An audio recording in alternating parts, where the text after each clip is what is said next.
চমৎকার এই সিঁড়িগুলো বেয়ে বেয়ে উপরে উঠে প্রায় ৩-৪ তলার মতো উপরে উঠছি, বা ১০ তলাও হতে পারে, সঠিক জানি না। একটা পাহাড়ের উপরে উঠে এই যে চমৎকার ভিউ, এটা হচ্ছে পার্কের মেন সৌন্দর্য। পার্কের ভিতরে অনেক উঁচু একটা পাহাড়, আর এই পাহাড়ের উপর থেকে সুন্দর করে দেখা যায়, এটা ওয়াচিং টাওয়ারের মতোই। পুরো এরিয়াটা, পার্কের পুরো এরিয়াটা ভীষণ সুন্দরভাবে দেখা যায়। এখানে প্রচণ্ড মানুষের ভিড় ছিল, আর প্রচুর বাতাস ছিল, কারণ ওয়েদারটাও খুব ঝলমলে ছিল, রৌদ্রোজ্জ্বল বাতাসময় একটা দিন ছিল। নিচ থেকে পার্কের সমস্ত সৌন্দর্য একসঙ্গে দেখা যাচ্ছে, উপরে দাঁড়িয়ে দাঁড়িয়ে দেখছিলাম। আর এই যে দেখো, এখানে অনেকগুলো কনস্ট্রাকশনের কাজ এখনো বাকি আছে, হচ্ছে।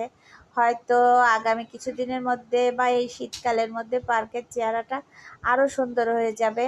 আর এই যে ফুলের চেয়ারগুলো এত ভালো লাগছে, রাত্রে হয়তো এই পার্কের চেহারাটা ভিন্ন রকম হয়, কারণ অনেক লাইট ছিল। আর এই যে ২টা সিঁড়ি একসঙ্গে, একটা দিয়ে উঠতে হয়, একটা দিয়ে নামতে হয়। আর এখনো অনেক খালি খালি জায়গা পড়ে আছে, হয়তো অনেক কাজ হবে। লেক ভিউটা, ৪-৫টা লেক দিয়ে বেষ্টিত, খুবই সুন্দর এবং খুব সবুজ, সুন্দর সতেজ পরিবেশ।